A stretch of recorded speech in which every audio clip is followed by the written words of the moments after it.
Assalamualaikum warahmatullahi wabarakatuh. Alhamdulillah rabbil alamin. Allahumma shalli ala Muhammad wa ala ali Muhammad. Pemirsa Khilafah News dimanapun Anda berada, salam jumpa kembali bersama dengan saya Aziz Rahman di program Kabar Petang edisi Sabtu 2 Juli 2022.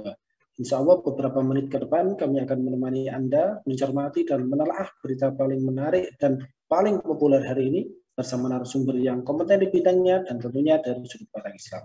Baiklah pemirsa, inilah Kabar Petang selengkapnya.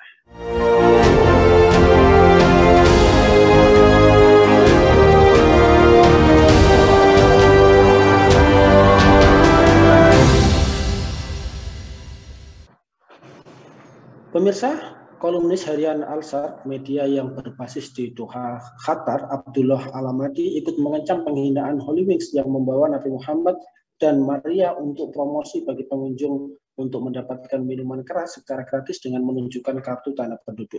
Meski tidak menyebut nama, namun Abdullah mengunggah tanggapan layar program promosi Holy Wings yang sekarang sudah dihapus dari akun Instagram resminya. Meski begitu, program promosi tersebut ternyata masih saja menyebar luas. Abdullah pun menyebut tindakan itu sebagai bentuk provokasi yang dilakukan manajemen klub malam. Dia meminta umat Islam untuk bertindak agar kasus serupa bisa dicegah pada masa yang akan datang. Nah pemirsa, bagaimana penistaan Nabi Muhammad SAW di dalam catatan sejarah? Apa motif utama penistaan terhadap Nabi Muhammad SAW serta bagaimana respon yang tepat untuk menyikapi maraknya penistaan sang baginda di masa-masa sekarang? Pemirsa, untuk membahasnya kami telah terhubung dengan Bung Rizky Awal. Kita sapa dulu beliau. Assalamualaikum warahmatullahi wabarakatuh, Bung Rizky.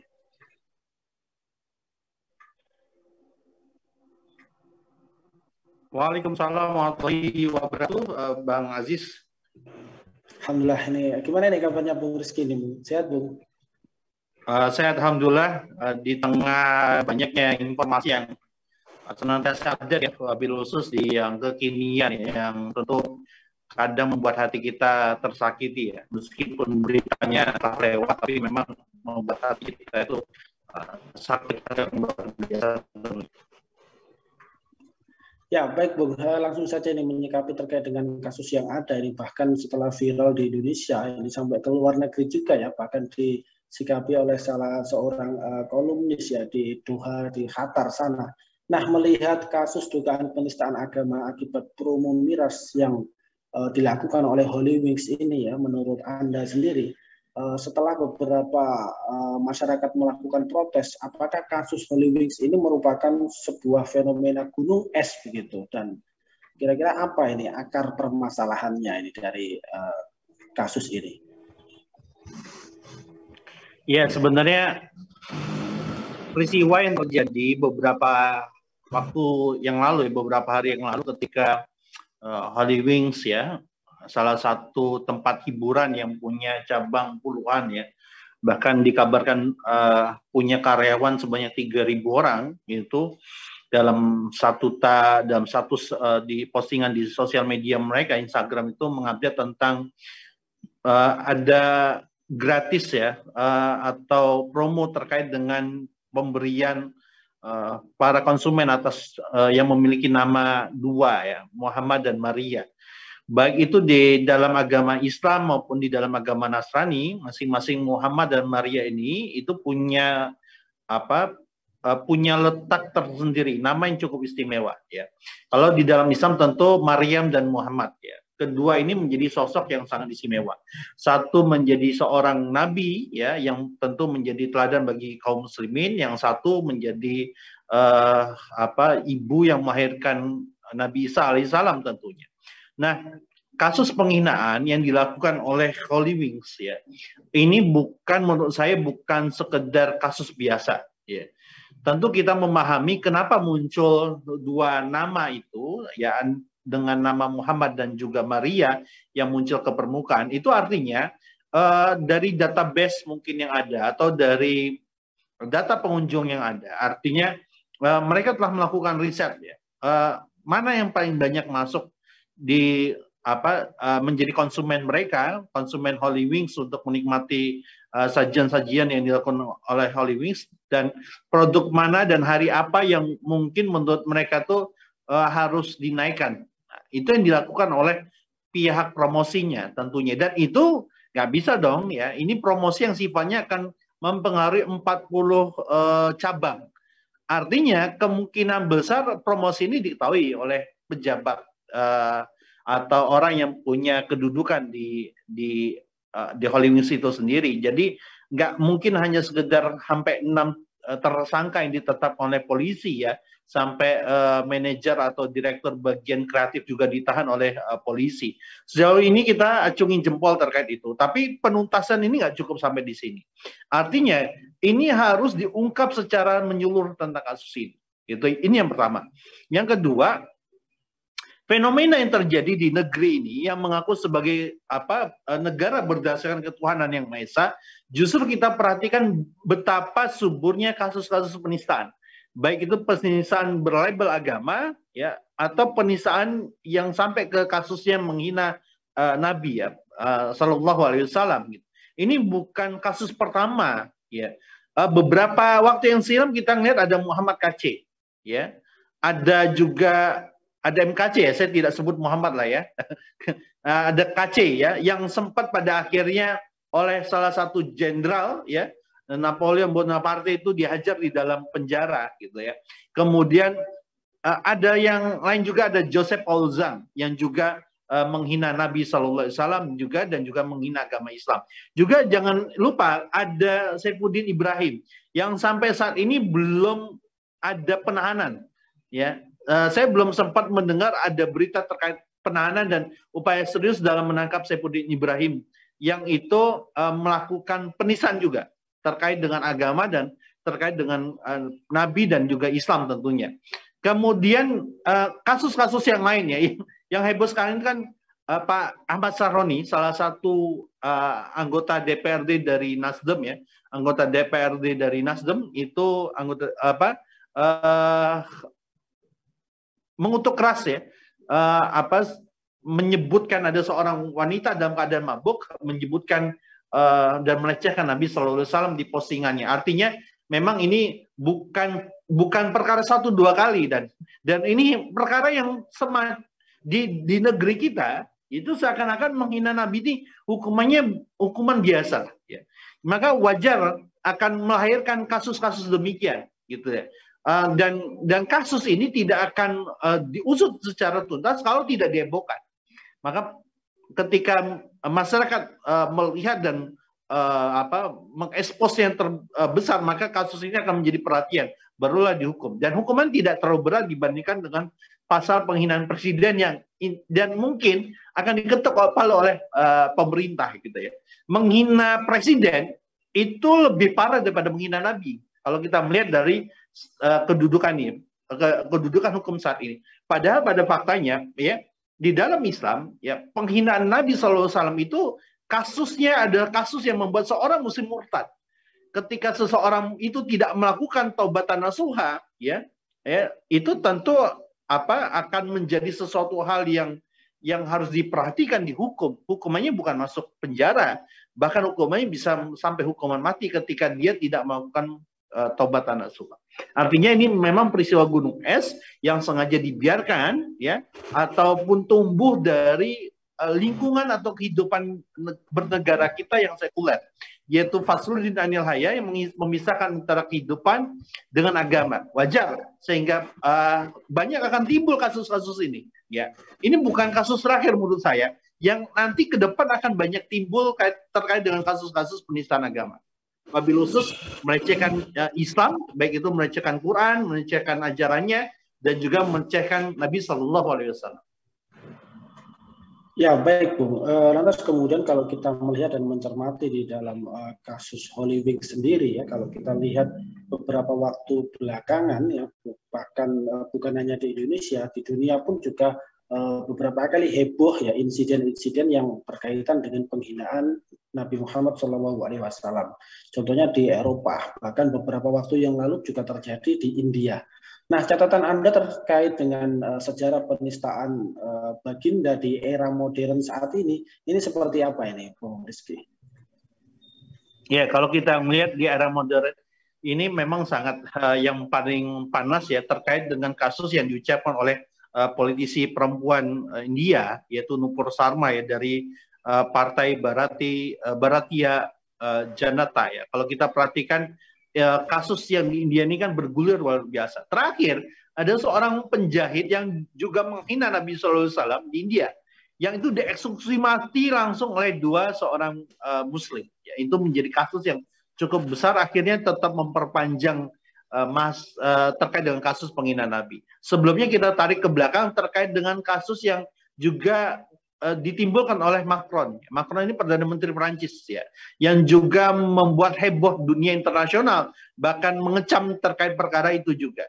Sebelumnya lagi ada Charlie Hebdo, ya, majalah di Perancis juga, yang itu juga melecehkan ya, Nabi SAW dan Islam tentunya gitu ya, dan juga kasus-kasus yang lain. Di Indonesia sendiri kita pernah melihat beberapa kasus yang cukup menghebohkan selain tadi ya, yang saya sebutkan tadi, ada KC, ada juga Joseph Auzang, ada juga Saifuddin Zuhri, ada juga yang sempat heboh itu 1960-an ya. Ketika kala itu kalau kita perhatikan betapa masyarakat Indonesia itu turun ke jalan untuk menghukum guru ya, yang itu secara nyata melecehkan Nabi SAW. Kala itu sampai Perdana Menteri Indonesia itu Pak Nasir dan juga Ketua MUI pertama kita yaitu Buya Hamka turun tangan terkait kasus ini. Gitu.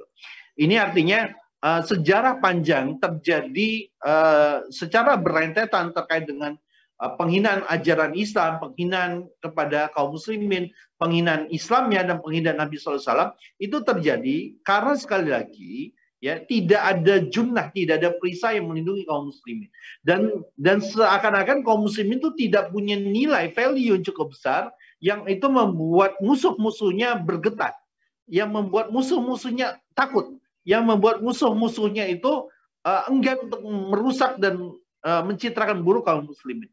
Ini karena ketika kaum muslimin dipisahkan atas dasar national state tadi, gitu.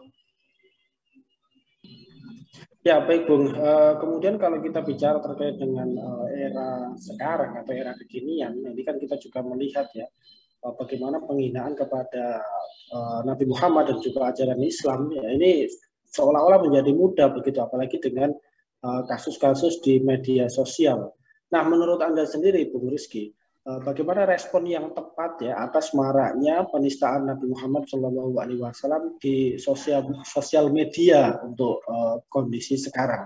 Kita juga lihat ya tadi ada sedikit penyinggung terkait bagaimana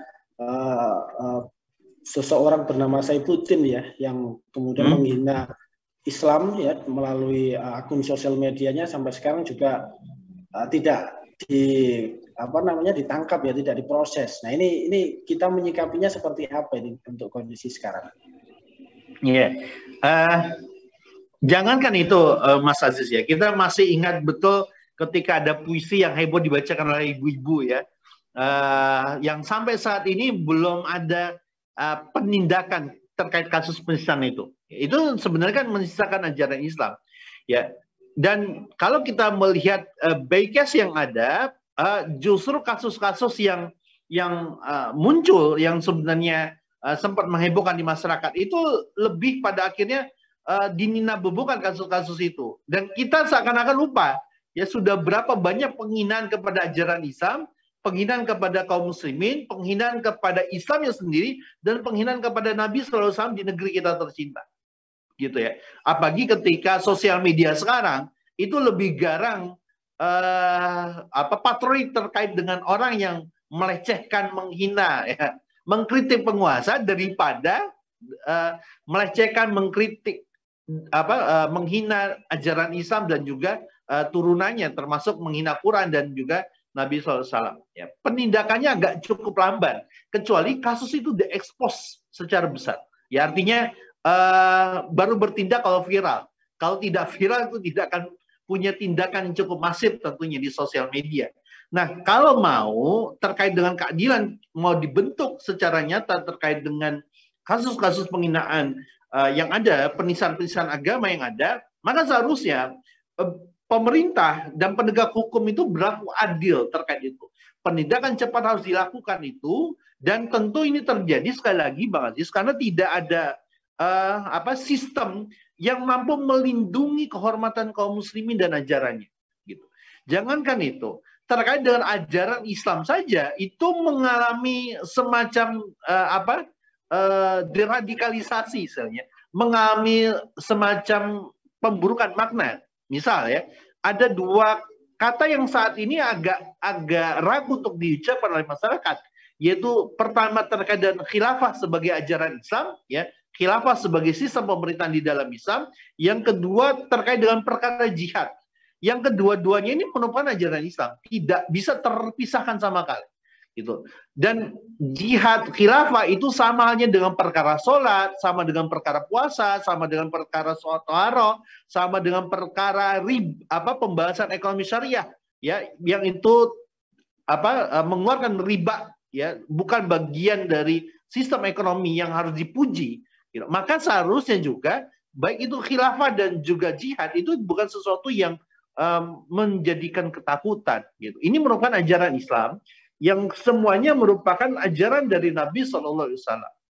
Artinya, kalau ya pencegahan atau pelarangan terkait dengan ajaran Islam saja itu terjadi, bagaimana mungkin kita bisa menjaga murni ajaran Islam dan juga membela Nabi SAW kalau tidak ada hukuman yang memberatkan kepada para pelaku ini? Gitu. Bahkan penindakannya akan lebih cepat daripada ketika mengkritik penguasa atau mengkritik suatu kebijakan pemerintah atau penguasa dibandingkan dengan kritikan terkait dengan atau penghinaan-penghinaan terkait dengan ajaran Islam dan turunannya, gitu. Ya karena kan banyak ya Bang Aziz ya, belakangan ini yang kita munculkan betapa diamnya keadilan ketika terjadi case-case yang justru menghina Nabi SAW, gitu. Bahkan seringkali dicandakan, gitu ya. Penghinaan-penghinaan ajaran-ajaran Islam ini seringkali dicandakan, dilecehkan, sehingga case itu muncul, gitu ya. Muncul case-case yang lain, gitu. Ya baik, Mas Wahyu, selanjutnya Bung Rizky, ini kalau kita melihat ya di era sekarang, era global ini kan ada pemberitaan di sana, di luar, ya misalkan di barat ini kan cepat sekali untuk menyebar sampai informasinya ke sini. Nah, kadang-kadang ada beberapa ya pemberitaan atau penerbitan ya, sebuah pers begitu ya, itu kadang-kadang juga ada yang melakukan penghinaan kepada Nabi Muhammad SAW. Contohnya majalah Charlie Hebdo yang sedikit Anda singgung di awal tadi ya. Nah, kemudian kira-kira ya apa yang bisa dilakukan oleh kita ya kaum muslimin jika sebuah penerbitan atau pers ya di Eropa, di Barat, di Asia, misalkan di India begitu, mereka melakukan penghinaan kepada Islam dan juga kaum muslimin. Ini kira-kira apa yang bisa kita lakukan dan solusi tuntasnya seperti apa ini? Kalau Islam itu tegak tuh jawabannya gampang ya, terkait dengan majalah-majalah yang beredar, yang menghina, yang mengkritik, yang merendahkan ajaran Islam itu ditutup. Ya. Nggak akan dibuka lagi sebagaimana Holy Wings. Holy Wings itu kan sebenarnya case-nya bukan karena sekedar penghinaan Nabi ya. Dengan promosi itu sebenarnya ditutup, tapi karena lebih ke arah alasan administrasi ditutupnya ya. Sekali lagi ini yang harus disadari oleh masyarakat gitu ya. Ini perkara bukan perkara karena menghina Nabi, tapi perkara administrasi yang itu terjadi di leveling DKI gitu.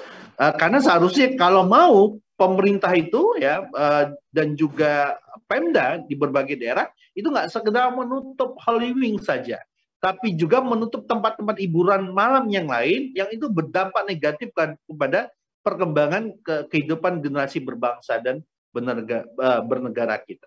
Nah, kalau kita perhatikan terkait tadi jurnalistik itu seharusnya mengungkapkan kebenaran, bukan mengungkapkan kebencian, bukan mengutarakan kebencian. Maka ketika ada majalah-majalah tadi, maka itu yang pertama ditutup. Yang kedua adalah pelakunya siapa? Siapa yang bertanggung jawab penuh atas ini? Karena gini, kalau ketika suatu produk muncul ke permukaan, sudah naik cetak, sudah diterbitkan, Dan itu mempunyai materi yang cukup penting pembahasannya, yang membuat perkara strategis yang cukup penting. Maka ini melibatkan dewan redaksi. Ya, pemimpin redaksi, dewan redaksi ini terlibat penuh. Artinya di dalam Islam, mereka yang terlibat ini nanti harus diadilkan, disidangkan, diadili, dan harus diberikan kalau memang mereka non Muslim, maka harus didakwahkan dan mereka harus masuk Islam. Gitu. Supaya apa? Mereka jerah dan tidak melakukan perbuatan penistaan ini. Karena hukumannya berat, ya. Kalau Ustaz Felix Xiao dalam salah satu wawancara dia dalam satu siaran televisi nasional yang sempat viral itu mengatakan bahwasanya Nabi SAW itu harganya lebih mahal ya daripada nyawa kita. Bahkan kita tuh rela berkorban ketika Nabi kita dihina. Nyawa kita tuh tidak ada apa-apanya ketika Nabi SAW itu dihina. Itulah yang harus kita melihat betapa di dalam Islam itu memuliakan Nabi, menghormati Nabi, kedudukannya tinggi dan tidak lebih tinggi. Tidak ada yang lebih tinggi daripada itu ketika kita berhadapan untuk membela Nabi SAW. Artinya, ya, hukuman mereka yang menghina ini di dalam Islam adalah hukuman mati. Tidak bisa ditawar. Apalagi dia merasa tidak bersalah, tidak melakukan penyimpangan, lawless saja, slow saja. Nah, ini yang tentu di dalam Islam, siapapun yang menghina Nabi dan dia tidak melakukan taubat dan juga tidak mau minta maaf atas perkara itu, maka hukuman yang pantas adalah hukuman mati. Bukan hukuman penjara setahun 2 tahun, karena tidak layak. Ini supaya dilakukan supaya ada muncul efek jerah kepada orang-orang yang menghina Nabi SAW, yang menghina ajaran Islam, yang menghina seluruh turunannya. Apalagi gini, Bang Aziz ya, ketika ada penegatifan makna terkait dengan khilafah dan jihad yang sekarang itu dimunculkan oleh kaum liberalis, kaum yang skeptis kepada ajaran Islam, kaum yang neokomunis, siapa yang menghukum mereka? Ya, ketika mereka menegatifkan khilafah, menegatifkan makna jihad, tentu ini di dalam dunia demokrasi sesuatu yang diperbolehkan, tapi di dalam Islam ini sesuatu yang bertentangan. Ini mengapa Islam dan demokrasi itu tidak sejalan. Karena apa? Demokrasi bisa saja menghalalkan sesuatu yang haram dan mengharamkan sesuatu yang halal. Sementara di dalam Islam itu yang haram ya haram, yang halal ya halal. Sesuatu yang hak ya hak, yang batil ya batil. Tidak bisa dicampur adukan. Ini yang makanya ya siapapun pelakunya, penghina Nabi SAW harus dihukum berat. Kalaupun itu berupa lembaga, lembaganya harus dibubarkan. Gitu. Aset-asetnya harus dikembalikan kepada pemerintah, gitu ya. Dan itu nanti aset itu difungsikan kepentingannya untuk rakyat banyak. Baik, Masya Allah, ini penjelasan yang luar biasa ini. Mudah-mudahan kasus ini bisa segera selesai dan juga tidak ada kasus-kasus yang sama ya di masa-masa mendatang nih. Terima kasih, amin. Bu. Ini jawaban terakhirnya adalah silakan. Kalau mau tidak ada kasus yang lain, ya tidak bisa dengan jalan demokrasi, tidak bisa dengan jalan kapitalisme, tidak bisa dengan mengatakan bahwa saya kembali kepada Pancasila dan Undang-Undang Dasar 1945. Tapi jawabannya adalah kembali kepada Quran dan Sunnah melalui sistem penerapan Islam secara kafah di bawah naungan pemerintahan di dalam Islam, yaitu khilafah Islamnya. Gitu, Bang Aziz. Masya Allah ini. Terima kasih Bung Rizky telah hadir. Yuk, sama-sama Bang Aziz. Ini, insya Allah nanti kita ketemu lagi di lain waktu dan juga di lain kesempatan. Amin. Waalaikumsalam warahmatullahi wabarakatuh. Salam sukses buat Khilafah News Channel. Baik, terima kasih Bung Rizky. Baik pemirsa, demikianlah kabar petang pada edisi kali ini. Semoga Anda mendapatkan banyak manfaat dari acara kami. Jangan lupa saksikan kami pekan depan di jam dan channel yang sama. Dan jangan lupa juga like, comment, share, subscribe, serta klik tekan tombol loncengnya agar tidak ketinggalan update terbaru dari Khilafah News. Karena hanya disinilah Anda akan mendapatkan informasi aktual terpopuler dan tentunya dari sudut pandang Islam. Akhirnya saya Aziz Rahman beserta seluruh kru yang bertugas undur diri. Wassalamualaikum warahmatullahi wabarakatuh.